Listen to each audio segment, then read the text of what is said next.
Okay, ladies, we're on Wednesday the 18th. This is a lower body, but we're doing an EMOM style. So that stands for every minute on the minute. And we're all doing an 8-minute EMOM, and then we have a part 2. So we have 10 swings, 10 bridges, and squat pulses. And then part 2 is air squats and calf raises. So part 1, swings and bridges. So you'll swing however you would like to hold it, but you're gonna do your swings. Then you're gonna hit some bridges.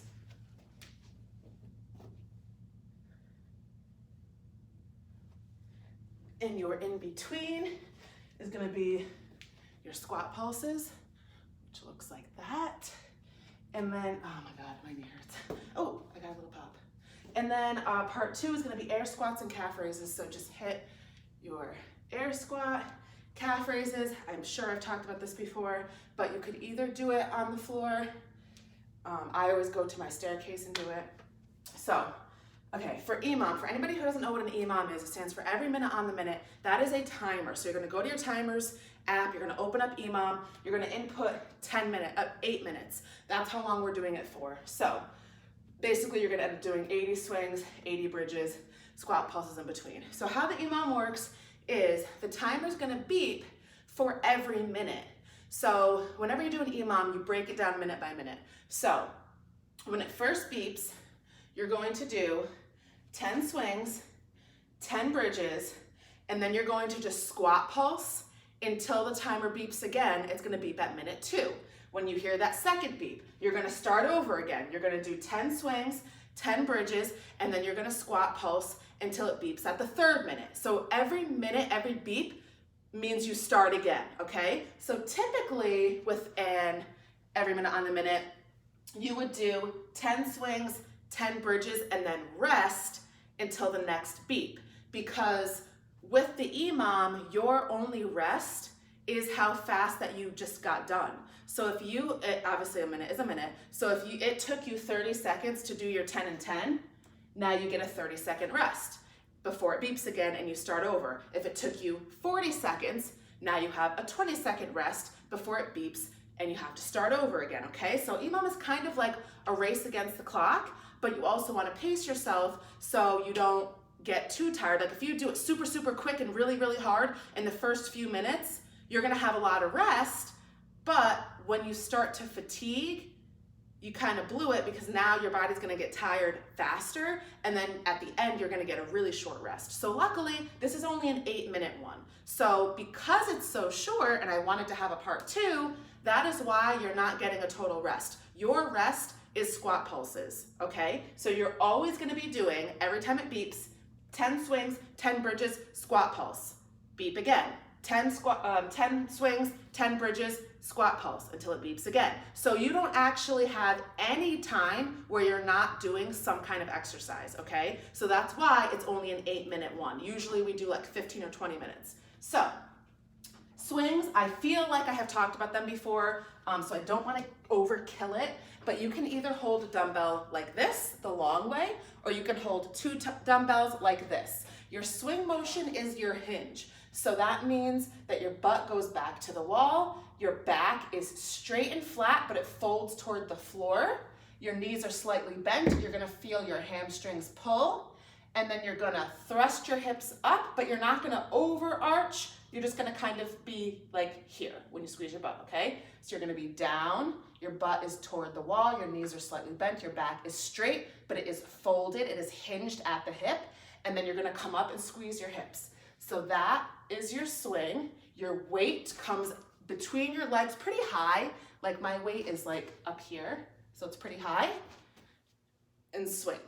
So you don't have to be too concerned about how high your arms are going, but that's just how you hold your weight when you swing. So butt toward the wall, clench your butt. Butt toward the wall, clench your butt, and you're hinging at the hip, okay? So you're gonna do that 10 times. Right when you finish, you're gonna chuck your weight, you're gonna drop to the ground, and you're gonna hit 10 bridges. So I think we've talked about these as well. You're just gonna squeeze your butt, you're gonna lift your hips up to the ceiling, down, 2, down, 3, down, 4, up to 10, and then when you're done, you're gonna stand and you're gonna pulse. 1, you're not even gonna count because you're just gonna pulse until it beeps. So you're gonna be right here, pulsing, pulsing, pulsing until your second minute starts and you're gonna start over again, okay? So again, it's gonna be difficult, but at the same time, it's only 8 minutes long. Of course, I got a good pop at 10. Of course, when you are pulsing, if you need to, like a lot of times I just kind of stand up, I shake out my legs, I shake it out, I go back down, okay? So this one is good for everybody because normally I give you the option of how many reps that you're doing per exercise. This time I'm telling everybody you're doing 10 and 10. So if you're somebody who's like, oh, 10 and 10 is gonna be so easy, guess what? Now you're doing your pulses for much longer.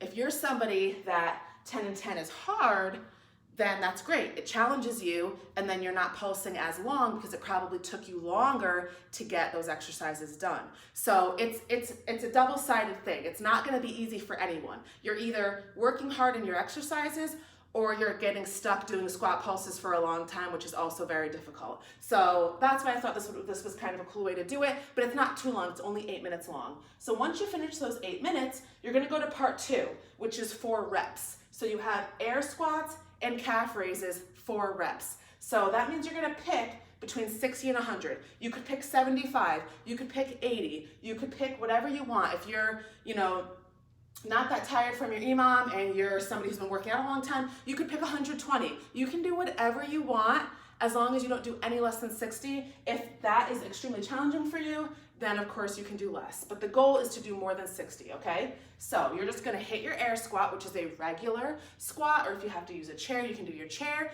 and you're just gonna work your way up to that number. So it is not expected that you do them all at the same time. You shouldn't. If you do, that means it's too easy, you need to do more. So typically, the way I do it is I just start doing it, and whenever I'm tired, I stop. So maybe if my goal is 100, I might get to 40 or 50, and then I'll have to take a break. Then I might do 20 more, take a break, 20, whatever it is, you know what I mean? So some people like to break it up. Some people like to just do it my way, where you just do what you can and see where you land. So that's up to you. But you need to do all of the squats and finish them before you move on to your calf raises. So I do feel like we've also talked about calf raises before. So that's where you go up on your toe, down, up on your toe, down. My point, I'm pretty sure I've already done this where I drag it to the stairs, is that if you do it off of like a height, like a staircase, or it kind of would have to be stairs, or I guess if you were at the gym, I would stand on the back of, is it a bench machine, bench press? So one of the machines that you can do like a free weight on has a platform. I would stand on the end of the platform and do them. But basically, if your foot is on a stair, say this is the stair, and my fingers are my toes, when I go up on my calf raise and then I drop down, I'm able to drop below the level line, which gives me a really good stretch, and it reaches more of my calf muscle, and then I go up. So I have a higher range of motion if I'm standing on the edge of something versus if I'm on the carpet, I just go up, hit the carpet, up, hit the carpet, okay? So you're not getting as wide of a range of motion. It's not working as much of your calf muscle as you could.